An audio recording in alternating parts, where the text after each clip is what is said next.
আপনারা কি জানেন যে পল্লী বিদ্যুতের ট্রান্সফরমার তেলের মানুষের শরীরের জন্য কতটুকু ক্ষতিকর? ভিডিওটি দেখলে বুঝতে পারবেন। ভিডিওটি ভালো লাগলে অবশ্যই সাবস্ক্রাইব করবেন, পাশে থাকা বেল আইকনটি চাপ দিতে ভুলবেন না। আপনারা অনেকেই আমাদের কাছ থেকে পল্লী বিদ্যুতের ট্রান্সফরমার তেলের জন্য আগ্রহী হয়ে থাকেন।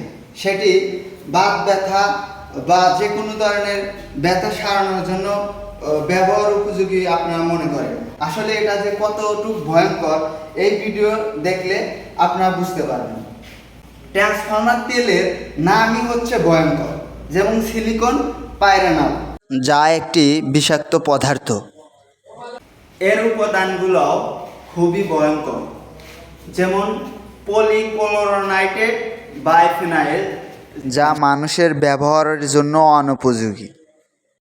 বিশেষজ্ঞদের মতো এই তেলটি জনস্বাস্থ্যের জন্য বিপজ্জনক এবং আরও বলেছেন গবাদি পশু এবং ফসলি জমি এবং মানুষের জন্য এটি বিপজ্জনক এবং বিষক্রিয়া ঘটতে পারে।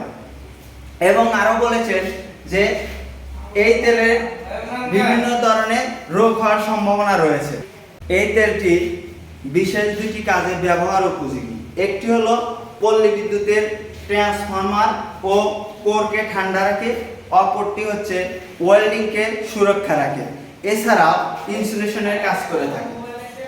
আশা করি এই ভিডিওটি দেখার পরে আপনারা এই তেলের প্রতি আর আগ্রহ দেখাবেন না এবং এই তেলটি আর ব্যবহার করবেন না। ভিডিওটি দেখলে বুঝতে পারবেন।